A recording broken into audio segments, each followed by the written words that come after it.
بسم الله الرحمن الرحيم الحمد لله رب العالمين الصلاة والسلام على رسول الله صلى الله عليه وسلم በመጀመሪያው ክፍል እንግዲህ በሶስት ርዕሶች ይዘን አቀርበናል የኢትዮጵያ ታሪክ አውራው እይታ ምን ይመስላል የፕሮፌሰር ላጲሶ በኢትዮጵያ ታሪክ ውስጥ የነበራቸው አስተዋጽኦ በሶስተኛ ደረጃ ደግሞ ኢትዮጵያ ሙስሊሞች ታሪክና ትርክት ላይ የፕሮፌሰሩ አስተዋጽኦ ምን ይመስል ነበር የሚለውን አይተናል አሁን ይሄንኑ ርዕሶች ያቀርቡልንን እንግዶቻችንን ወደ መድረክ ጠርተን ወደ ጥያቄና መልስ አስተያየት እንሄዳለን ማለት ነው እባካችሁ አቶ ሁሴን ባድሼ አቶ መሐመድ አወል ሀጎስና አቶ አቡበከር አህመድን ወደ መድረክ ጋብዙልኝ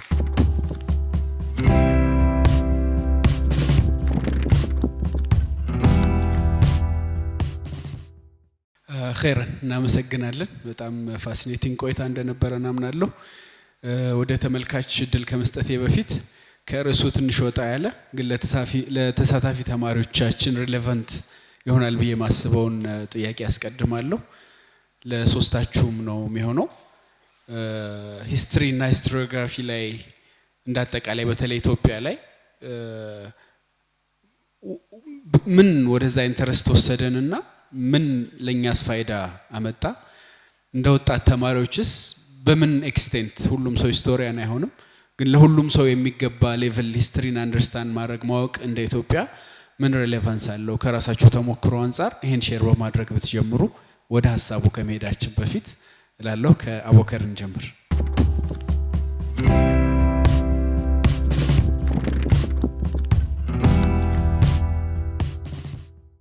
እኔ ያው ኢንጂነሪንግ ተማርኩት እንጀራ ስለሆነ ነው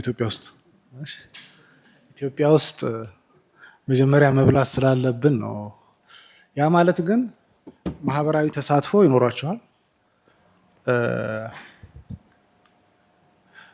በልጅነት ጀምሮ ስለማነብ አነባለሁ አባቴ በአጋጣሚ የተማረ ባይሆንም መጽሐፍ ይወድ ነበር በጣም ብዙ መጽሐፎች ስላሉት ከዛ ውስጥ ደግሞ የሚበዙት የታሪክ ናቸው የነ ተክለ ጻዲቅ መኩሪያ ሁሉም የኢትዮጵያ አንድነት የሚሉት አሉ ከላይ እስከታችና ያንን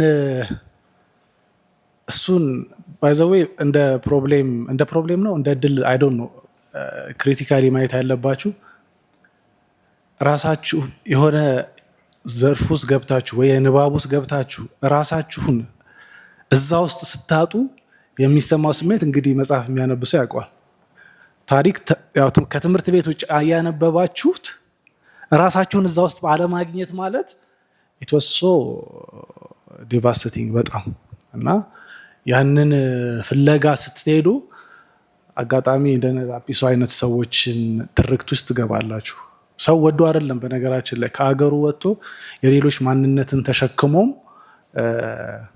እንትን እንዲል የአገራዊ ክህደትን በሩት ምናምን የሚያጣው ከእንደነዚህ አይነት ክሪቲካል ፖይንት ነው እሱን አካታች የሆነ ነገር ቢያገኝ ማንም ለአገሩ ወደ ኋላ አይልም እና ያ ነገር ምን ይፈጥራል የበለጠ ራሳችሁን ፍለጋ ስትሄዱ የፈለገ ፖለቲካውን ማንበብ ጀመርኩ ከዛ ጌሞቹ ይገባችኋል ማለት ነው ማን ምን ጋር ጌም እየተጫወተ እንደሆነ ይመጣል ከዛ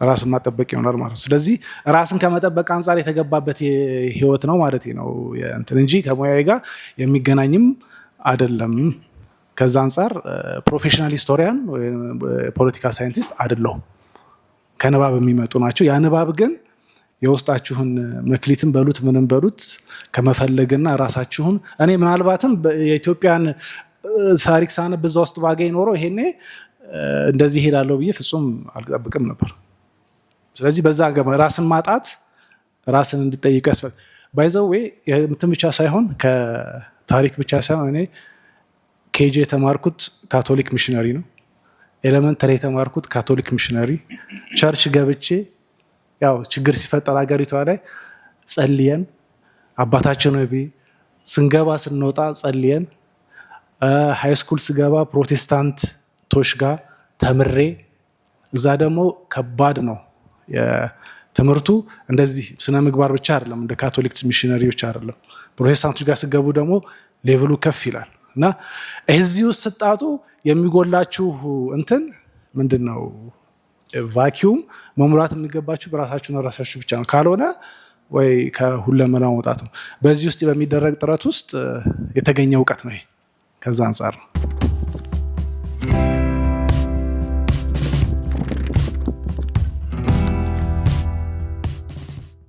ቢስሚላህ ፓሽን ነው አቡበከር እንዳለው ነው እንጂ እኔም እንደ አቡበከር የተፈጥሮ ሳይንስ ተማሪ ነኝ። እኛ ሃይ ስኩል ምናምን ስንማር ጋዜጦች ነበሩ። የሚመጡት ጋዜጦች ብዙዎቹ ወይ ታሪክ ነው ወይ ፖለቲካ ነው ምናምን። በጊዜ ሂደት እንግዲህ ባለማወቅ ሊሆን ይችላል የታሪክ እና ታሪክ ነክ የሆኑት ነገሮች ኢንተረስት ነበረኝ ይመስለኛል። ሞር ኦፍ እዛ አካባቢ ስለማነብ በዛ መንገድ ነው እንጂ ባይ ፕሮፌሽን አንፎርቹኔትሊ ከአራታችን ሶስታችን የተፈጥሮ ሳይንስ ተማሪ ነን መሰለኝ። ሂስትሪ የተማሩ ሰዎች ኖረው ከሂስትሪን ከእስልምናና ከኢትዮጵያ ሙስሊሞች አንጻር ፕሬዘንት የሚያደርጉ በዛ መልኩ የሚሰሩ ሰዎች ቢኖሩ እኛ እዚህ ቦታ ላይ አስፈላጊ ላንሆን እንችል ነበር። አንዳንዴ በፓሽን የምታነበው ነገር መጨረሻ ላይ ሰው ጋር ሄደህ ፕሬዘንት ላታደርገው ትችላለህ። አይ ቲንክ እጥረት ነው መድረክ ላይ የሚያወጣህ ማለት ነው። ሰዎቹ ባለቤቶቹ መጥቶ ቢያቀርቡት የተሻለ ሊሆን የሚችል ነበረ። እኛ ግን እዚህ ኢንቮልቭ እያደረግን ያለ ነው ሳምሃው ፓሽን ነው። የኔም ተመሳሳይ ነገር ነው። ቢስሚላህ ቴንክ ዩ ዌል እኔ አንትሮፖሎጂ ነው ያጠናሁት። አንትሮፖሎጂ ሞር በጣም ወደ ሂስትሪ በጣም የተጠጋ ነው። በተለይ የአንትሮፖሎጂ አንዱ ብራንች የምንለው አርኪኦሎጂ አለ። ከአራቱ የአንትሮፖሎጂ ብራንቾች አርኪኦሎጂ አለ እና ከሂስትሪ እና አርኪኦሎጂ ጋር ያለኝ ቁርኝት አንድም ከፕሮፌሽን ነው፣ ሁለተኛም ከፓሽንም ከራስን ፍለጋም የተያያዘ ነው። አይ ቲንክ ሁሉም ሰው ወይም ማህበረሰብ ወይም እንደ ግለሰብ ራሳችን በብዙ ቦታ ላይ እንፈልጋለን ማለት ነው። የት ነን ወይ ምንድን ነኝ ምን ነበርኩኝ ወዴት ነን የሚሉ ጥያቄዎች በተለይ ከትናንት ነው የሚጀምረው እና ይሄ ራስን ፍለጋ ይመስለኛል ብዙዎቻችን ወደ ታሪክ ንባብና ወደ ሌሎች ጉዳዮች የሚወስደን ማለት ነው። ስለዚህ የመጀመሪያው እኔ ወደ 1990ዎች አካባቢ ላይ ግልጽ የሆነ የኢትዮጵያ አንድነት ክሊር የሆነ ይሄ ሄጂሞኒክ የሆነ ቲንኪንግ ኦፍ ሂስትሪ ነበረኝ። ሄጂሞኒክ የሆነ ሂስትሪ ግሎሪ የመፈለግ ታላቋ ኢትዮጵያ ምናምን የምንላቸው ነገሮች ማለት ነው። አት ዘ ሴም ታይም ግን አሴ ሙስሊም አሴ ኢትዮጵያዊ ሙስሊም ደግሞ ራሴ መፈለግ ኦኬ ዚስ ኢዝ ዘ ሂስትሪ ኦፍ ኢትዮጵያ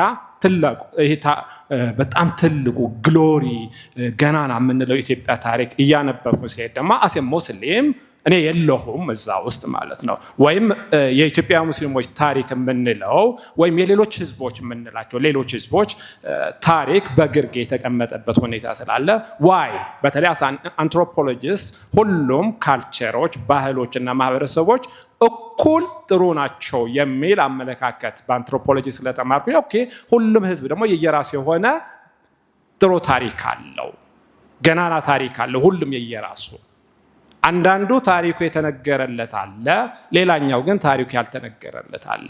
ታሪኩ አልተነገረለትም ማለት ግን ታሪክ የለውም ማለት አይደለም። ማህበረሰብ ስላልተዘከረለት ነው፣ ስላልተወሳለት ነው። ስለዚህ ታሪካቸው በጣም የተነገረላቸው ህዝቦች በጣም ገናና ናቸው። ፓወር ላይ የሚቆጣጠሩት እነሱ ናቸው። ኢኮኖሚ የሚቆጣጠሩት እነሱ ናቸው። ስለዚህ ኢኮኖሚ፣ ፓወር፣ ሀገር ባለቤትነት የምንለው ነገር በአጠቃላይ ትናንት ላይ የተንጠለጠለ ስለሆነ ዛሬን ለማሸነፍ ዛሬም ለመቆጣጠር ትናንት መቆጣጠር አስፈላጊ ነው የሚለው አንድ ትልቅ አባባል አለ እና ከዛ የመነጨ ነው። ሁለተኛ አሴ ሙስሊም አብዛኛው የቁርአን ቅዱስ ቁርአን ክፍሎች ስናያቸው ቀሰስ ናቸው፣ ታሪኮች ናቸው። አብዛኛዎቹ ከታሪኮች እንድንማር ነው። ብዙ ጊዜ በጣም ረጃጅም የሆኑ ታሪኮች አሉን። አብዛኛው የቁርአን ታሪክ ከቀሰስ ከታሪክ ጋር የተያያዘ ስለሆነ አሴ ሙስሊም ታሪክ ማጥናትና ታሪክ ማወቅ ግዴታ ነው ብዬ ስለማምን ነው። ቴንክ ዩ። እሺ እናመሰግናለን። ቲንክ ይህን ጥያቄ ያነሳውበት ፐርፐዝ ብዙዎቻችን ታሪክ ተማሪዎች አይደለንም፣ ግን እንደ ሀገር ዜጋ ወይም እንደ ሲቲዝን እዚህ የኢትዮጵያ ታሪክ ውስጥ ራሳችንን መፈለግ ትንሹ የሚጠበቅ ነገር ነው እንዳነሱት ማለት ነው። ብዙ ሀገር ብዙ ሰዎች እናገኝና ሁሉም ስለ ሀገሩ ሲናገር እኛ ዳሩል ሂጅረተይን ቢላሉል ሀበሽ ኡሙ አይመን ከፍ ካለ ደግሞ ንጉስ ነጃሺ አስሐማንልና ይቆማል። በቃ ከዛ በታች ለመውረድ የሚያስችል ዝግጅትም ንባብም ብስለትም ወይም ደግሞ በዛ ደረጃ የተተረከ ትርክትን ማግኘት ከባድ ይሆናል እና እነዚህ የታሪክ ንባብ ራስን ፍለጋ የሚደረጉ ጉዞዎች ለታሪክ ተመራማሪዎች ለታሪክ ምሁራን ብቻ ሳይሆን ሁሉም ሰው እንደ ዜጋ ራሱን የሚያገኝበት የሚፈልግበት መሆን እንዳለበት የተላለፈው መልእክት አጽንኦት ለመስጠት ነው። ወደ እናንተ ሄዳለው። ጥያቄዎችና ሐሳቦች አስተያየቶች ወደ ፕሮፌሰር ላጲሶና ታሪክ ትርክት ሄደናል። እድሎች ይሰጣለው እጆች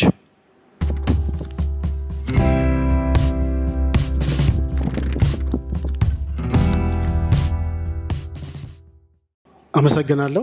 ኡስማን እባላለሁ ከአድዋ በልኩ ሲተረክ መድረክ ብለን እናስበውና እኔ የማነሳው ጥያቄ አዘል ትችት አይነት ነገር ነው። የባለቤቴ አባት አላህ ይዘንላቸውና ሸድሪስ ሐሰን ይባላሉ። የአወሊያ ትምህርት ቤት መምህርና የመምህራን ማህበር ዋና ሰብሳቢ ነበሩ። በአንድ ወቅት ምን ትዝ ይለኛል፣ ለልጆቻቸውና ለቤተሰብ የታሪክ መጽሐፍ በተለይ ደግሞ የፕሮፌሰር መጽሐፍ ለሚያነብሰው በገጽ ይከፍሉ ነበረ። በእያንዳንዱ ገጽ ይከፍሉ ነበርና በዚህ ዘመን ታሪክ እሴት የምንላቸው ነገሮች ለምን ዋጋ እንዳጡ በጣም ያሳስበኛል። በአንድ ወቅት ትናንትን በለውና የህልውና ጉዳይ የማታገያ መሳሪያ ሆኖ ያገለግል የነበረ ዛሬ ግን የቅንጦት አይነት ጉዳይ ሆኖ ሳየውም እንዲሁ እጅግ ያሳስበኛል። ከዛ ባሻገር ህዝበ ሙስሊሙ ቢያንስ ባለውለታዎቹን ለምን አያከብርም? እንዴት ማክበር ተሳነው? በተለምዶ ሙስሊሙ ሙታንጋሽ ይባላል እና ቢያንስ ፕሮፌሰርን የጀናዛ ሽኝቱንና የቀብር ስነስርዓታቸውን ለምን አላደመቀውም ብዬ ቆጫለሁኝ። ቅድም አቡኪስ ያነሳው ነበርና በደንብ ጉልት ብሎ ይታይ ነበር። እነማን መጡ እነማን የኔ ብሎ አላቸው የሚለው ነገር ይታይ ነበርና ጥሩነቱ ከመጅሊስ ተወካዮች መጥተዋል ኃላፊዎቹ። በተጨማሪ ኡስታዝ አቡበከር አህመድ አላህ ይስጣውና እስከ ቀብር ሽኝት ድረስ አብሮን ነበርና ግን በዛ ልክ ብዙ ሙስሊሞች አልነበሩም። እሱ ብቻ ሳይሆን ለምንድን ነው ይሄ ያልሆነው ብለን ስንጠይቅ እንደምታውቁት ፕሮፌሰር ብዙ ጊዜ እኔም ቤተሰቦቼ ሙስሊሞች ነበርን ተገደን የከፈር ነው ይላሉና ታዲያ ለምን አይሰልሙም ነበረ? አሁን እኮ ቢሰልሙ ኖሮ ቀብራቸው ያምር ነበር አይነት ነገር ማለት ነውና እንዲህ አይነት ግብዝነትም ብዙ ያለውና ይሄ በጣም ያሳስበኛል። ከሱ በላይ እኔና ኢብሮ አብረን ነበርና ልጃቸው የተናገረችው ነገር በጣም ያስደነግጠናል፣ አሁንም ጭምር ማለት ነው። ምናልባት ይሄ ፕሮግራም ያን ቀዳዳ ይሸፍን ከሆነ ብዬ አስባለሁ። በመጅሊስ ደረጃ ቃል ተገብቷል፣ እስካሁን ድረስ አልተፈጸመም። እሳቸውን የሚዘክር ፕሮግራም ምንድን ነው ያለችው? ያው ስለ አባቷ የእሷ እነሱ ብቻ ሳይሆን የሁሉም እንደሆነ ታነሳና እናንተ ሙስሊሞች የኛ ነው ትሉ የለ አለች። ሙስሊሞችን እየጠቆመች እና ያ እኔ በተቃራኒ ነው የተረዳሁትና እኛ የኛ ነው አልን እንጂ በዛ ልክ ፕሮፌሰርን ቃል የገባልናቸውን አልፈጸምንም፣ እንዲሰሩ አላተጋናቸውም። መጽሐፋቸው ሊታተሙ የሚገቡ ተዘጋጅተው የተቀመጡ ስፖንሰር በማጣት ያልታተሙ አሉ። በጥቅሉ ሳየው ግን ሙስሊሙን እንደው የአህያ ባል ከጅብ ያስጥል አይነት ነገር ሆኖ ከሌላው አጣልተን እሳቸው ለኛ ብሎ ባይጣሉም እንኳን በዛ ደረጃ ዋጋ የከፈሉትም በዚህ ልክ ሳይተረኩ ወይም ሳይከበሩ በመቅረታቸው በጣም ነው የሚቆጨኝና ለምን እላለሁ። እውን በዚህ ዘመን ታሪክ እሴት የምንላቸው ነገሮች የቅንጦት ናቸው ወይ የሚለው ነገር ስለሚያሳስበኝ በሱ ላይ ትንሽ ኮሜንት እንድታደርጉን አመሰግናለሁ።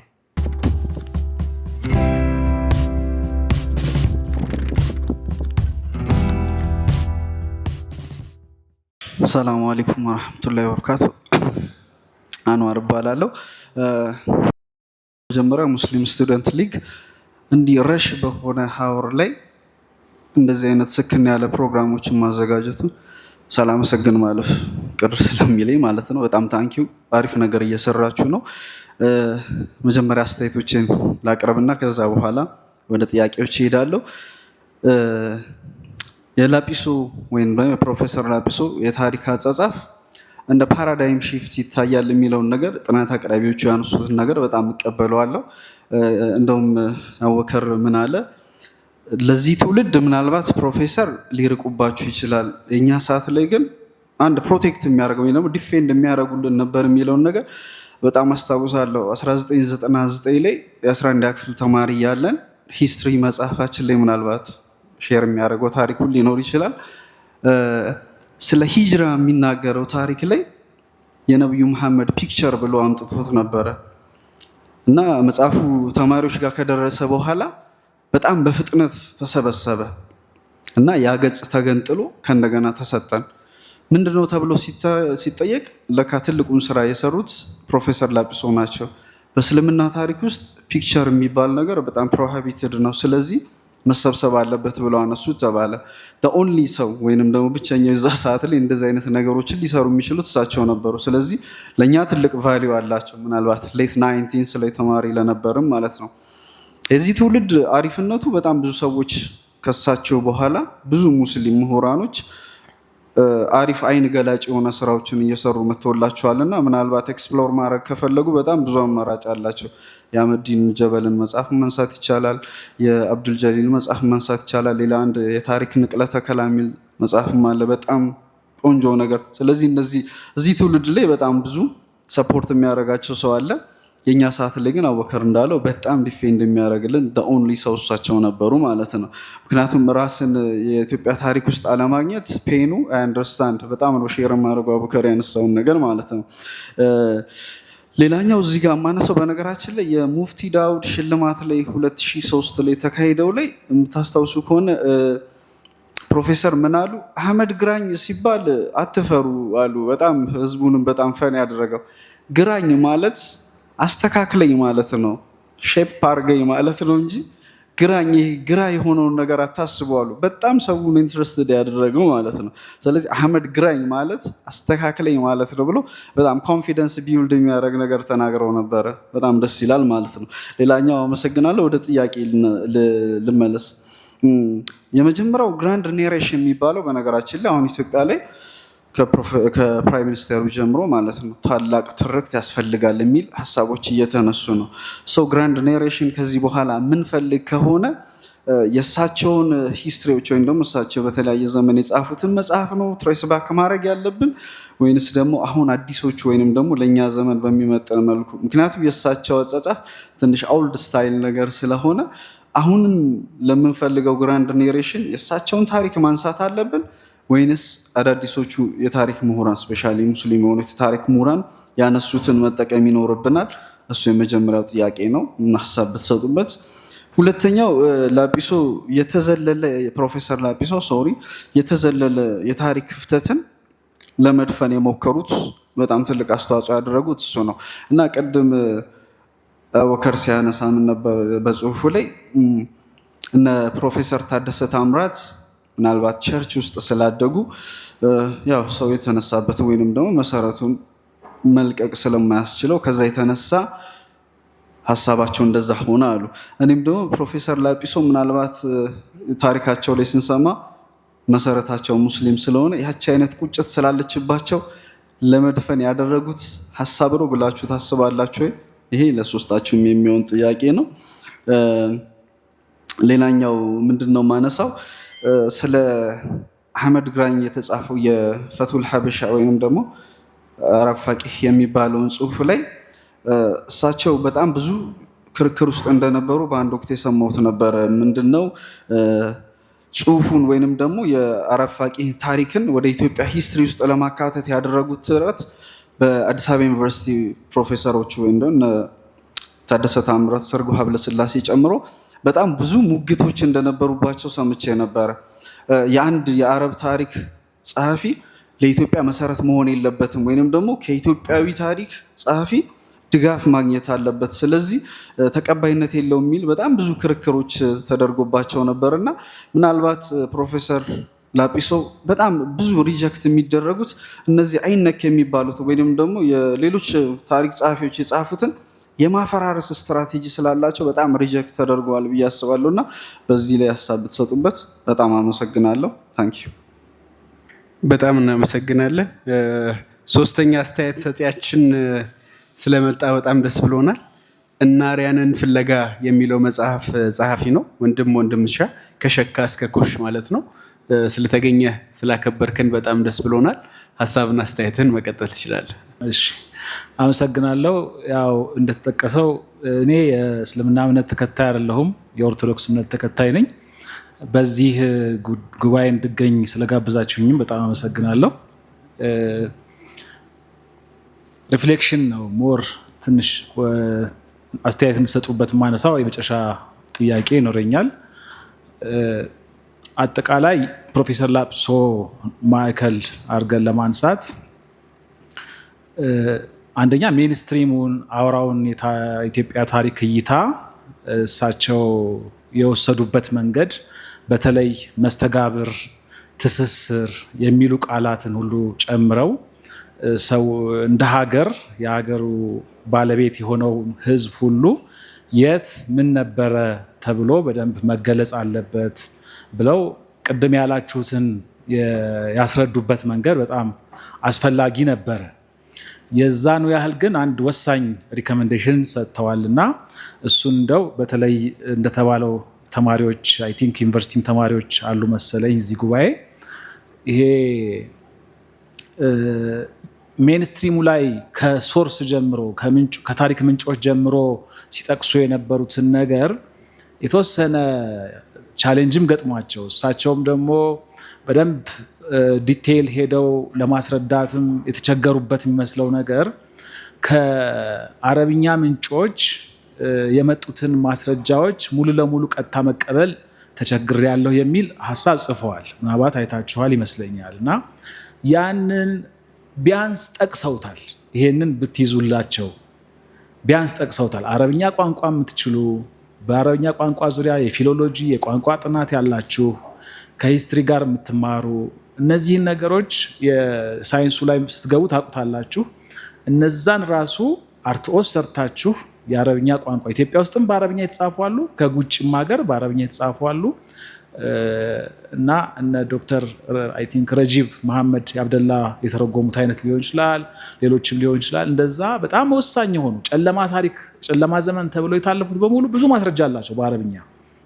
እኔ ትንሽ አለኝ ንባብ፣ ግን ያንን በደንብ የሚያብራሩ ነገሮች ስላሉ ቢያንስ የአርትዖቱ፣ የፊሎሎጂው፣ የማኑስክሪፕት ኤዲቲንግ ስራዎች፣ የትርጉም ስራዎች እነዚህ ላይ በደንብ ብትሰሩ የሚል የእሳቸውን ማሳሰቢያ ስላለ ይህንን እንደው ብታዩት የሚል ሀሳብ አለኝ።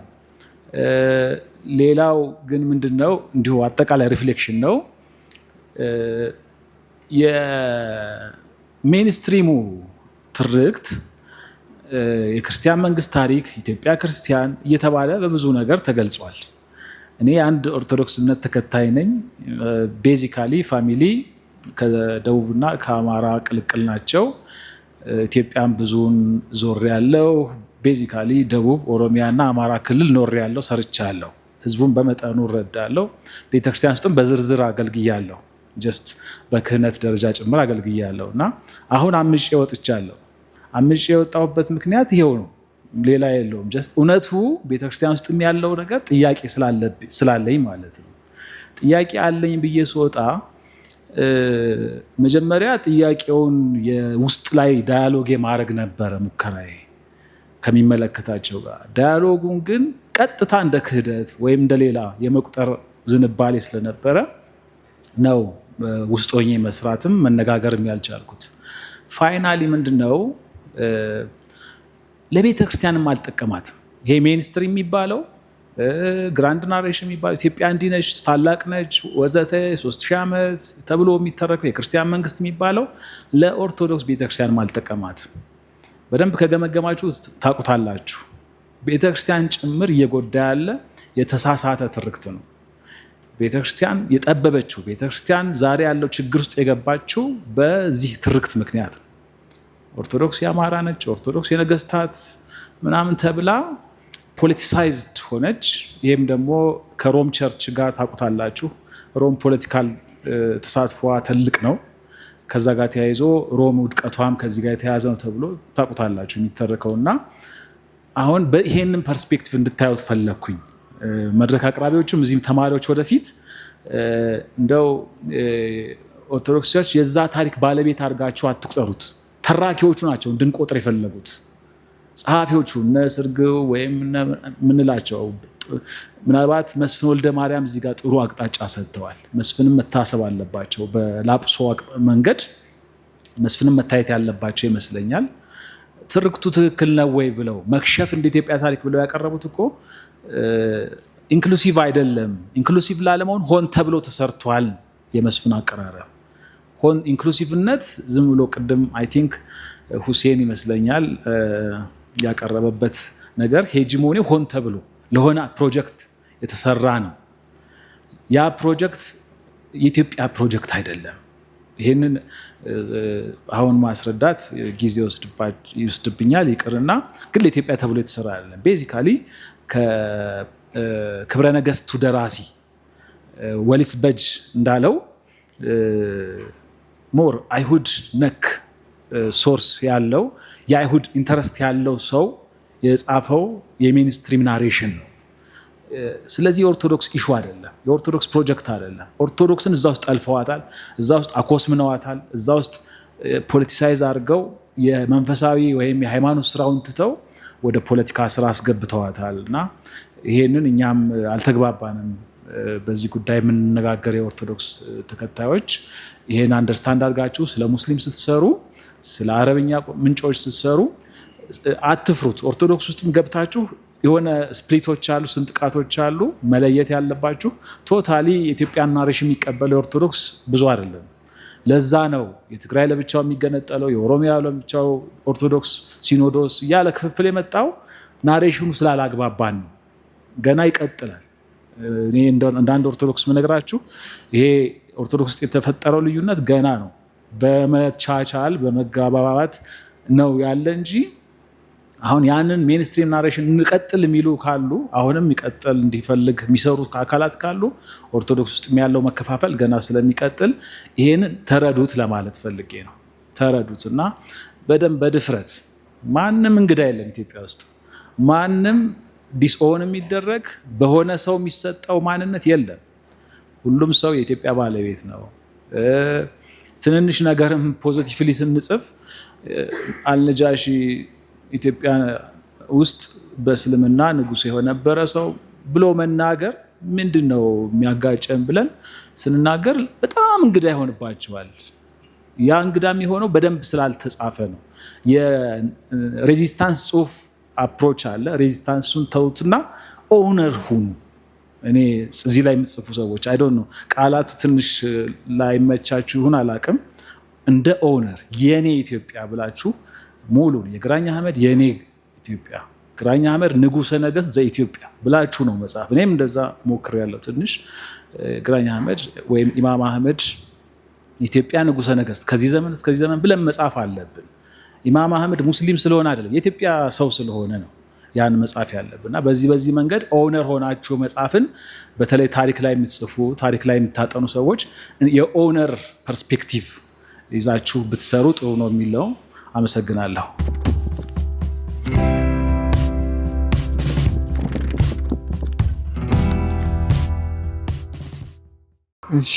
ቢስሚላህ ስለተሰጠኝ እድል አመሰግናለሁ። ሙስሊም ተማሪዎች ሊግ ከተለያዩ ተቋማት ጋር ምናምን አብሮ እየሰራ እንደዚህ አይነት ዝግጅቶች ማዘጋጀቱ በርካታ መሆናቸውም እያስገረመኝ ነበር። የሚኖሩ ጥያቄዎች ታሪክ ዳሰሳ ስታደርጉ የወጡ ስብዕናዎችን ማመጣችሁ እዚህ ስዳስሱ የምዳስሱባቸው መንገዶች አንድ ወጥ ብቻ ናቸው። ለምሳሌ አንዱ ንግግር ያቀርባል፣ ይቀጥላል፣ ሌላውም ንግግር ያቀርባል። ከዛ አሁንም ንግግር ሆኖ እንዳሁኑ ጥያቄና መልስ ነው የሚሆነው እና ሌሎች እነዚህን ስብዕናዎች በደንብ እኛ ጋር እንዲሰርጽ ለማድረግ ግጥም ሊሆን ይችላል መሰል ፕሮጀክቶች ስለማያስፈልጉ ነው ወይ የቀሩት? አልታሰቡበትም ነው ወይ የሚል ጥያቄ ነው የሚኖረኝ የመጀመሪያው። ሁለተኛው እነዚህ ስብዕናዎች ሲነሱ እኛ እንደ ተማሪም ልንወስዳቸው የሚፈለገው ነገር ምንድን ነው? ስብዕናዎች ሲጠቀሱ ለምሳሌ ከፕሮፌሰር ላጲሶ ልንወስደው የሚገባቸው ጭብጦች ምንድን ናቸው? በተለይም እንደ ተማሪ ማለት ነው። ይህን እንደ ሁለተኛ ነው የማነሳው። የመጨረሻው እንደዚህ አይነት ስብዕናዎችን ከሚደረግልን ዳሰሳ ባለፈ እኛ ራሳችን እንዴት ነው እነሱን ልናጠናቸው የምንችለው? እነሱን ወደ ማጥናት ሲስተም ልንገባ የምንችልበት እንዴት ነው የሚለውን ብትመለሱልኝ ብዬ ነው። አሰላሙ አለይኩም ወረሕመቱላሂ ወበረካቱ።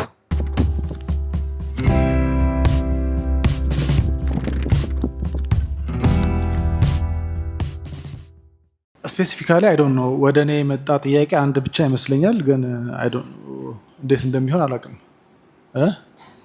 ወይስ አብዛኛው ለሻሞ ነው የተደረገው? ሻሞ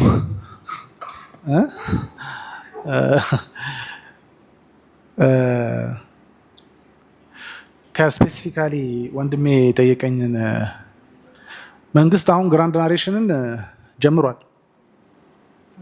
ያዋጣዋል እናያለን። አይ እንትን አይደለም ትቢት ሳይሆን ለምን መሰላችሁ? ያዋጣዋል እናያለን ማለት ግራንድ ናሬሽን ማለት ነሰሳርሊ አሁን አካዳሚካሊ የሚጠቀሰው መንገድ ማለት አይደለም። ግን መንግስት እያለ ያለው ሁላችንንም አሳትፎ ወደ አንድ ሊያመጣ የሚችል ሁላችንም ኦን የምናደርገው ታሪክ ትርክት እናምጣ ነው። ጥያቄ ስለሌለ ነው ወይስ ስላልተቻለ ነው ጥያቄው?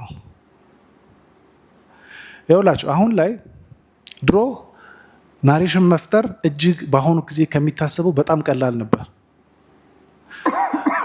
ናሬሽን የሚፈጠረው በሁለት ወይ በሶስት መንገድ ነው። አንደኛ ትምህርት ካሪኩለም ነው። ሁለተኛ ሚዲያ ነው። ይህንን ኦን የሚያደርገው ከመንግስት ውጭ ያልነበረም ድሮ።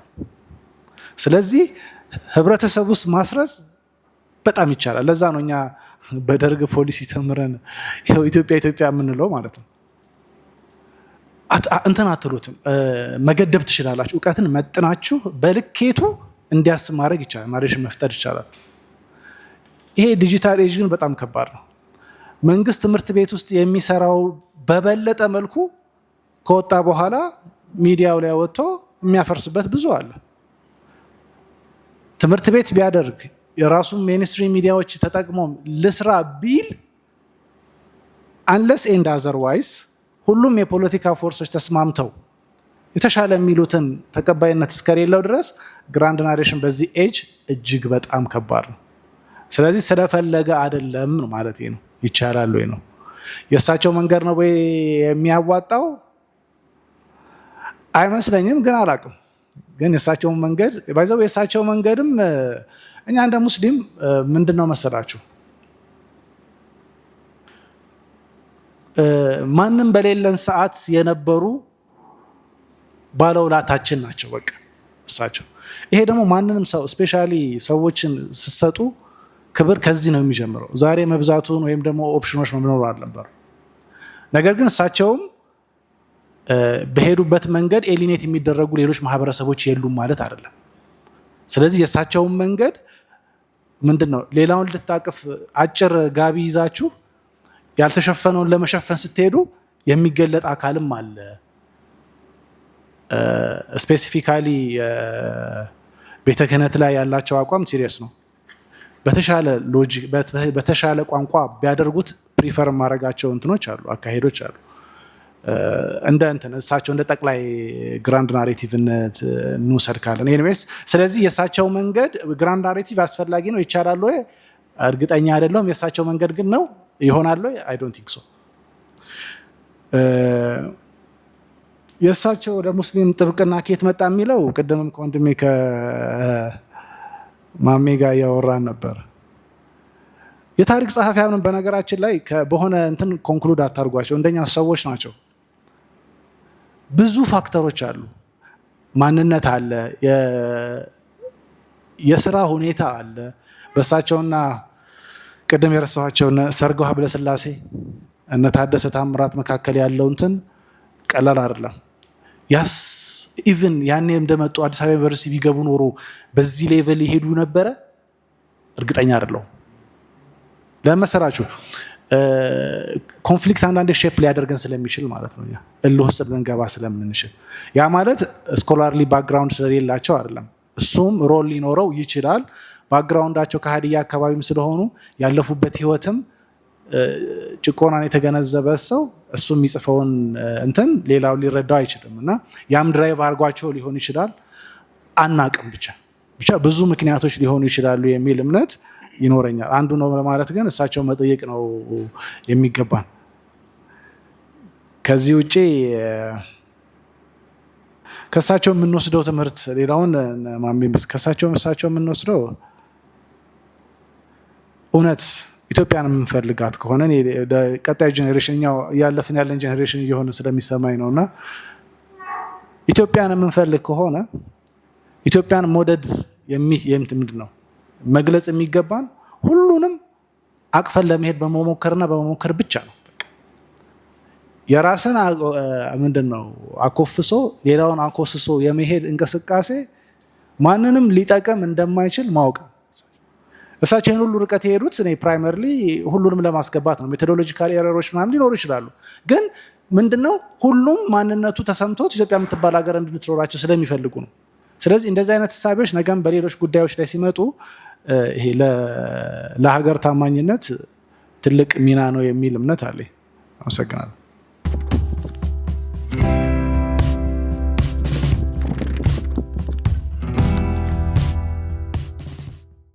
ሻሙ የተደረጉትን አቡበከር ስላደረጋቸው የተወሰኑትን ለማንሳት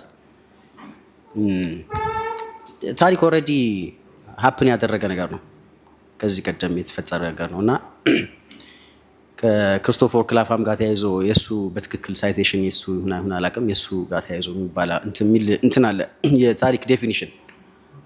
ብዙ አይነት ታሪክ ምንድን ነው ቢባል ኢንፋይናይት የሆነ ትርጓሜ ሊኖር ይችላል እና እኔ ኢንተረስት የሚያደርገኝ ሂስትሪ ኢዝ ዘ ስቶሪ ኦፍ ዘ ፓስት ቶልድ ፍሮም ዘ ፐርስፔክቲቭ ኦፍ ቱዴይ ይላልና ታሪኮቹ ከተፈጸሙ በኋላ ኤቭሪ ዴይ ቱዴይ ፐርስፔክቲቭ ሲቀየር ታሪኩን የምታወራበት መንገድ ይቀየራል። ሂስትሪ ይቀየራል ማለት ነው። ስቶሪው አለ እና በሰሜን ያየኸውን ታሪክ በደቡብ ስታየው የተለየ ነው። በምዕራብ በምስራቅ ምናምና ታሪኮቹ ኢትዮጵያ ውስጥ ተፈጥረዋል ተከስተዋል እና ዛሬ የተለየ ፐርስፔክቲቭ ነው ያለን። ሜይ ቢ አሁን ሜንስትሪም የምንለው የታሪክ እይታ በጊዜው ሀገር አቆይቶ ሊሆን ይችላል። ህዝቡ አንድ አይነት በፍላጎትም ይሁን አይሁን እሱ ሌላ ነገር ሆኖ አገሩንም ህዝቡንም አንድ አይነት ፓስፖርት እንዲኖረው አድርጎት አቆይቶታል። በጊዜ ሂደት ግን እሱ ራሱ ቻሌንጅድ ሆኖ ሌላ ኤክስትሪም ነው የፈጠረው። አይ ሚን ኢትዮጵያ 100 ዓመት ታሪክ ነው ያላት። ራሱ ኢትዮጵያ ራሱ ኮሎኒያል ሀገር ነው የሚል መጽሐፍ ሁላ የተጻፈበት ሀገር ነው። አይ ሚን በጣም ዲቴይል ከሄድን ማለት ነውና ቅድም እንዳልከው አብዛኛው ያልከውን ነገር እስማማለሁና ሚኒስትሪሙ አንድ መውሰድ ያለብን ሚኒስትሪም የኢትዮጵያ ሚኒስትሪም ታሪክ ባለቤት የለውም። ባለቤት የሚባል እንትን የተባለ ህዝብ አለው ለማለት አስቸጋሪ ነው። ባለቤቶቹ እንደ አውሮፓውያን አቆጣጠር 1974 ላይ አብቅተዋል ስፖንሰር ሲያደርጉት ምናምን የነበሩት እና ከዛ በኋላ ከሱ ተቃራኒ የሆነው አስተሳሰብ ካሪኩለምም ላይ ምናምን ላይ ሚዲያም ላይ ምናምን ያየነው ለዛ ነውና ሁለቱ ክላሽ አደረጉ አይ ቲንክ እና አሁን አቡበከር ያለው ቢሳካ ጥሩ ነው። አንዳንድ ነገሮች የምንሰማበት ዳይሬክሽን ኢንተረስት ስለማይሰጠን እንጂ አሁን ኢትዮጵያ 3000 ዓመት ታሪክ አላት እንላለን እንጂ ላጲሶ 5000 ዓመት ምናምን ላይ ወስዱታል ኢትዮጵያን ታሪክ ማለት 3000 ዓመቱ ከረዘመብን ፕሮፌሰር ላጲሶ ደግሞ ከዛ ሁላ ለጥጠው ነው የሚያረዝሙት እና ቢሆንና ኢትዮጵያ ምን ከአደም ራሱ ኢትዮጵያ ውስጥ ተፈጥሮ ቢሆን አይ ሚን ለናሽናሊቲ ምናምን ደስ የሚል ነገር አለው አይደል? ይሄ የብሔራዊ ስሜት። ዋናው ነገር ግን የጋራ ትርክት ለመፍጠር ምናምን መሞከር ውስጥ የገባን ያለ ነው። አንዳንድ ነገሮችን በድፍረት ስለማናገር ሴንሲቲቭ ነው። ኢትዮጵያ ውስጥ ታሪክ እንኳን እንደዚህ ኢንፎርማል ንግግሮች ዩኒቨርሲቲዎች ውስጥ የታሪክ ዲፓርትመንቶች ተዘግተው ያውቃሉ በቅርብ ጊዜ። ለምን? ተማሪዎቹና አስተማሪዎቹ መግባባት እያቃታቸው ማለት ነውና አይ ሚን አንተ ያልከው ሜንስትሪም የሚባለው የታሪክ ትርክት አሁን ሜንስትሪም ነው ለማለት አስቸጋሪ ነው። ሁለተኛው የምወስደው ነገር ኦልሞስት ባለቤቶቹ አሁን ከረንትሊ የሉም፣ ሁሉንም የጎዳ ነው። ሌላው ግን እኔ ማን እንዳነሳው አላውቅም፣ ታሪክና አይ ሚን ያልተጻፈ ታሪክና ያልተፈጸመ ታሪክ እኩል ናቸው ቫልዩዋቸው። ሙስሊሙ ታሪክ አለኝ ይላል፣ ተጽፎ ሪከርድ ተደርጎ ካልተላለፈ እና እንዳልከው በኮንፊደንስ ለህዝቡ ካልተሰራጨ ካልተፈጸመ ታሪክ ጋር የተለየ አይደለምና እሱን አሳይመንት ቴክ ማድረግ የሚያስፈልግ ይመስለኛል። ይሄው ነው የተለየ ነገር አይዶ ነው የተነሳ ለምሳሌኝ ማሜስቲ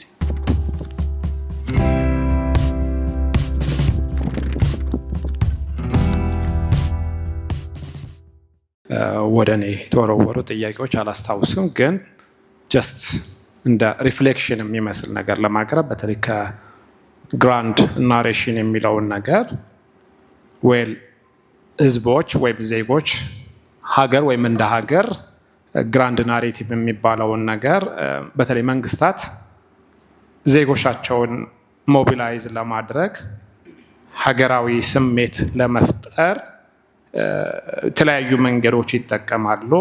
ስርዓቶች በተቀያየረ ቁጥርም እንደየ ስርዓቶቹ አይዲዮሎጂ ርዕዮተ ዓለም የየራሳቸው የሆነ የታሪክ ምልከታና የምልክትና ሌሎች ብሔራዊ ምልክቶች የምንላቸው የተያያዙ ነገሮች ይዘው መምጣታቸው አይቀርም ማለት ነው። ስለዚህ አፄ ኃይለሥላሴም የራሳቸው የሆነ የግራንድ ናሬቲቭ ሚሽን ነበራቸው። ምኒልክም የራሱ የሆነ የኔሽን ስቴት ቢልዲንግ ፕሮጀክት ነበረው። ፒአርዲኤፍም ወደ ስልጣን ሲመጡ የራሳቸው የሆነ ስቴት ቢልዲንግ ፕሮጀክት ይዘው ነው የመጡ። ሴምኢዝ አሁንም እየሆነ ያለው ስቴት ቢልዲንግ ፕሮጀክት ነው ማለት ነው። ሶ ዚስ ስቴት ቢልዲንግ ፕሮጀክት አጎኒ ግሎሪ የምንለውን ነገር ስለ ትናንታችን የሆነ ነገር መስጠት አለባቸው ስቴት ፕሮጀክቱ ማለት ነው። ኦር ሰንደቅ ዓላማ ወይም ባንዲራ የምንለው ነገር ምንድን ነው? ወይም ጀግኖች ብሔራዊ አደባባዮች የምንላቸው ነገሮች እነዚህ በአጠቃላይ ትናንት ላይ የተመሰረቱ ናቸው ማለት ነው። ነገር ግን ኢትዮጵያ በተለያዩ መንገዶች በደም በአጥንት የምንላቸው በተለያየ መንገድ የተገነባች ነው እና ብዙ የሚቃረኑ የማይግባቡ ናሬቲቮች አሉን ማለት ነው። ሳምዋን ፍሮም ጋምቤላ እና ሳምዋን አድዋ ላይ ያለ ሰው ወደ አንድ ግራንድ ናሬቲቭ አምጥተን ወይም ስቴት ቢልዲንግ ጋር በነበራቸው ኮንትሪቢሽን ወደ ተመሳሳይ ሁኔታ ለማምጣት ትንሽ አስቸጋሪ የሚያደርገው ነገር አለ። ምክንያቱም መጀመሪያም ኢትዮጵያ የተፈጠረችበት መንገድ በተለያየ መንገድ ኮሌክት እየተደረጉ ወይም አንዳንዶች እዛ የነበሩ ወይም የምንላቸው ነገሮች አሉና ያ ይዞት የሚመጣ ጣጣ ራሱን ይቻላል። ነገር ግን ግራንድ ናሬቲቭ እውነት ያስፈልጋል መምጣት ካለበት መጀመሪያ የሚደረገው ምንድነው? ዲኮንስትራክት የሚባለው ነገር አለ። ዲኮንስትራክት ይደረግና ከዛ ሪኮንስትራክሽን ይመጣል ማለት ነው። ሶ አደገኛ የሚባሉ ትርክቶች ወይም ከፋፋይ የሚባሉ ትርክቶች ይፈርሱና በጋራ ሊያሰሩ የሚችሉ ወይም ህዝቦችን ሊያሰባስቡ የሚችሉ ሪኮንስትራክት ይደረጉ። አፍርሶ መቶ በራሱ አደገኛ ነው። ምክንያቱም ዜጎች እንደ ዜጋ የሚያሰባስባቸው ነገር ስለሚፈልጉ ማለት ነው። ሶ ሪኮንስትራክት ሲደረግ የሪኮንስትራክሽኑ አካል መሆን ግድ ይላል ማለት ነው። ሀገር ዲኮንስትራክት እየተደረገ ሪኮንስትራክት እየተደረገ ነው። በዚህ ሁሉ የሀገር ባለቤትነት የታሪክ ባለቤትነትና የተለያዩ ጥያቄዎች ስለሚነሱ እዚህ ውስጥ መግባት ያስፈልጋል የሚል እምነት አለኝ። ስለዚህ የምንኮራበት የሚያግባባን ሁላችን ሊያግባቡ የሚችሉ የጋራ የሆኑ ነገሮች ለማምጣት በሚደረገው ጥረት አብሮ እኔም ታሪክ አለኝ እኔም እውነት አለኝ ብሎ አብሮ መታገሉ ያዋጣል የሚል እምነት አለኝ። በተደጋጋሚ ስለ ታደሰ ታምራት ፕሮፌሰር ታደሰ ታምራት ሲነሳ ሰምቻለሁኝ። አይ ዶንት ቲንክ ፕሮፌሰር ታደሰ ታምራት የቸርቹ ኦር ዘ ሄጂሞኒክ ሂስትሪ ውስጥ አላስገባቸውም። እኔ ቶታሊ ዲፍረንት ነው። ኢቨን ዛት ግራንድ ናሬቲቭም ቻሌንጅ አድርገውታል ብዬ ነው እኔ የማምነው ማለት ነው። ምክንያቱም አዛት ሌቨል የነበረው ይሄ ተረት ምንድነው? ታሪክ ምንድነው? አብዛኞቹ የኢትዮጵያ ታሪኮች ተረት ናቸው የሚለውም ከታደሰ ታምራት መጽሐፍ ቸርች ኤንድ ስቴት ነው የምናገኘው እንጂ ሌላ ቦታ እናገኛቸው ማለት ነው። ሶ ከሌሎቹ አይ ቲንክ እንዲያውም ከፕሮፌሰር ባህሩ ዘውዴ የተሻለ እኔ ታደሰ ታምራትን ፒክ አደርጋለሁ። አይደን ነው የሌሎቻቸው አላውቅም። እሳቸውን ፒክ ባደርግ እመርጣለሁ። ምክንያቱ ኢቨን አክሱም ሲቪላይዜሽን ወይም አክሱም ወደ ክርስትና ከመቀበል ጋር ተያይዞ ያለው ነገር እዛ የነበሩ ቀደምት ፕሪሂስቶሪክ ታሪኮች ምን ይመስሉ እንደነበረም በትክክል አጥንተው ቻሌንጅ ያደረጉ እሳቸው ስለሆኑ እዛ የተለመደው ኤሴንሻሊስት በሆነው ቲንኪንግ ውስጥ ይሄ ሴንትራሊስት ወይ ማዕከላዊ የሆነ የታሪክ ምልከታ ውስጥ ባንከታቸው የሚል እምነት አለ። ወንድም ሳያነሳው ይሄ የአረቢክ ሰነዶች እና ኢስላሚክ ሰነዶች በደንብ አድርጋችሁ ወጥራችሁ ያዙ። እነዚህ ጽሁፎችም እንደማጣቀሻ ወደ ኮር የኢትዮጵያ ታሪክ ብታመጧቸውና ብትጠቀሟቸው የሚለውን ነገር እውነት ነው። የፕሮፌሰር ላጲሶ ምክረ ሀሳብም ሪኮሜንዴሽንም የነበረ እሳቸውም ወደ ኢትዮጵያ ኮር ለማምጣትም በተደጋጋሚ የጣሩትም በጣም ከባድም ቻሌንጅ ያጋጠማቸውም እነዚህ አረቢክ ሊትሬቸርስ በአረብኛ የተጻፉ ወይም በሙስሊም ሂስቶሪያንስ እና ሙስሊም ፕሪቸርስ የተጻፉ ወደ ኢትዮጵያ ታሪክ አምጥተው እንደ ማጣቀሻ መጠቀም ትልቅ ቻሌንጅ ነበረ። ለምሳሌ ከነጃሺ ጋር ያነሳው ነጃሺ ሰልሟል አልሰለም የሚለው ነገር ስለ ነጃሺ ሁሉም ነገር ልክ ነው ኤክሰፕት ሰልሟል የሚለው ነው። አሁን የኢትዮጵያ ታሪክ ሁሉም ነገር ልክ ነው ኤክሰፕት ሰልሟል የሚለው ነገር ነው የኢትዮጵያ ኢሴንሻሊስት ቲንኪንግ ማለት ነው። ይህን ሁሉ ሲሉ ግን የሚወስዱት ምንድነው? ለምሳሌ ሰሃቦቹ ወደ ኢትዮጵያ መጥተው አርፈዋል፣ እስልም ኢትዮጵያ ለሰሃቦች መጠጊያ ሆናለች የሚለው እኮ ማስረጃው እኮ የምናገኘው ስቲል ከሙስሊም ጸሐፊያና ከአረቢክ ሊትሬቸር ነው። ሶ ይህንን ተቀብለው ሲያበቁ አይ ነጃሺ አልሰለምም ሰልመዋል የሚለው ነገር ላይ ሲደርሱ በጣም ይከብዳቸዋል። እንዴት የአንድ የአክሱም ንጉስ እስልምና ሊቀበል ይችላል? ኦኬ እንደዛ ከሆነ መከራከያ ምንድነው? ሰሃቦችና ሌሎች ወደ ኢትዮጵያ መጥተው መጠጊያ ማግኘታቸው ምንጫችሁ ሶርሳችሁ ምንድነው ስንላቸው አረቢክ ሊትሬቸር ነው የሚሉን። ሶ አረቢክ ሊትሬቸሩ እንደ ሶርስ እንደ ምንጭነት ከተጠቀሙ እስከዛ ታሪክ እንደ በፊ አይደለም እየመረጠ የምንወስደው ማለት ነው። ዘሆል እንትኑ ነው መውሰድ ያለብንና ትልቁ ፈተና አረቢክ ሊትሬቸሮቹ በትክክል አለመተንተናቸው በትክክል አለመጠናታቸውና አስ አ ሙስሊም እኛም ለምናደርጋቸው ዲስኮርሶች እና ክርክሮች አረቢክ ሊትሬቸር ላይ ትልቅ ስቴክ እንዳለን እኛም ፒክ ማድረግ ያለብን በተለይ የሀገር ባለቤት ሁነን እንደ ባዕድ እንደ ሌላ ሳይሆን በትክክል ለምሳሌ እሱ የተጠቀመው አንድ ትልቅ ነገር አለ። ስለ ኢማሙ አህመድ ስትጽፉ ለምን ኢማሙ አህመድ ንጉሠ ነገሥተ ኢትዮጵያ ብላችሁ አትጽፉም? that's it right ያ ነው ፒክ ማድረግ ያለብን እኛ ንጉሠ ነገሥተ ኢትዮጵያ ነው፣ ሌላ ነገር አያስፈልግም። ስለዚህ ሁሌ ምሾ ወይም እያለቃቀሱ ከመኖር ኦውነር ሆነን ብንቀርብ የሚለውን ነገር ወስደዋለሁኝ። አይ ቲንክ እንደ ሌሰን ልንወስዳቸው የሚገቡ ነገሮች ብሎ ያነሳው ወንድማችን በተለይ ይሄ ከታሪክ ጋር ተያይዞ ነገር ያለውን ነገር ታሪክ ኢትዮጵያ ውስጥ በተለይ ተረትና ታሪክ ትርክት የምንላቸው ነገሮችን በደንብ አድርጎ መለየት ያስፈልጋል እና የታሪክ መጽሐፍ ስናነብ ደግሞ በጣም ጥንቃቄ ያስፈልጋል። ታሪክ የተጻፈበት መንገድ አለ። ሂስትሪ ቡክስ ደግሞ እንዴት ነው የሚጻፉ እንዴት ነው የሚነበቡ የሚለውን ነገር ነው በዋናነት እኛ ለማሳየት የሞከርነው። ስለዚህ አንድ መጽሐፍ ስናገኝ ቴክስቱ እንደ ቴክስት አይደለም የምናየው። ቴክስቱ እዛ ውስጥ ኦተሩን በራሱ ደራሲው የራሱ የሆነ ሰብጀክቲቪቲ ነገሮች ይመለከታሉ ማለት ነው። ለምሳሌ ፕሮፌሰር ባህሩ ዘውዴ the history of modern ኢትዮጵያ የሚለው መጽሐፍ ሲጽፉ it's not the history of modern ኢትዮጵያ መጽሐፉ ስናየው ማለት ነው። መጽሐፉ የአራቱ አጼዎች ታሪክ ነው፣ የህዝቦች ታሪክ አይደለም መጽሐፉ። ግን the history of modern ኢትዮጵያ ነው የሚለው። እዛ ውስጥ ለምሳሌ የደቡቡ ኢትዮጵያ ታሪክ በ8 ገጽ ነው ያለፉት። 8 ገጽ ማለት ነው። ምን ይላሉ? እንዲያውም እዛ ጋር የኢትዮጵያ ታሪክ ሙሉ የሚሆነው የደቡቡ ታሪክ ሲካተትበት ነው። እንደ ማሟያ የሚያዩበት ነገር አለ። ስለዚህ ያቺ 8 ገጽ ለምንድን ነው በ8 ገጽ ብቻ ያታለፈው የሚለውን ነገር በጥንቃቄ ማየት አለብን። እያንዳንዱ የታሪክ መጽሐፍም የራሱ የሆነ ሚሽን እና ፕሮጀክት ሊኖረው ስለሚችል በጥንቃቄ የሂስትሪ መጽሐፎች ማንበብና መተርጎም እንዳለብን ይህን ነው እንደ ሌሰን ልንወስድ የምንችለው። አመሰግናለሁ። እናመሰግናለን። 24ኛ ዙር የመጽሐፍ ዳሰሳችን መጽሐፍን ሳይሆን ጸሐፊን ፕሮፌሰር ላጲሶ ጌዴሌቦን በመዘከር በዚህ ሁኔታ ተጠናቋል። ሀሳብ ያቀረቡልን ወንድሞች እባካችሁ አመስግኑልኝ። እሁዳችሁን ሰውታችሁ እዚህ መታችሁ እዚህ ፕሮግራም ላይ ተካፈላችሁ ጊዜያችሁን ወርዝ የሚያደርግ ነገር እንዳገኛችሁ ተስፋ እናደርጋለን። ከልብ እናመሰግናለን። በ25ኛ ዙር በሌላ ርዕስ በሌላ መጽሐፍ የምንገናኝ ይሆናል። ዋሊያ ቡክስቶርን እንዲሁም የሚዲያ አጋራችን ሚንበርን ከልብ እናመሰግናለን። ሙስሊም ተማሪዎች ሊግ በ25ኛ ዙር ዳሰሳው ቀጣይ መጽሐፍ ወይም ጸሐፊን ይዞ የሚመጣ ይሆናል። እናመሰግናለን። ጀዛኩሙላህ ኸይር። ሰላም አለይኩም ወራህመቱላሂ ወበረካቱ።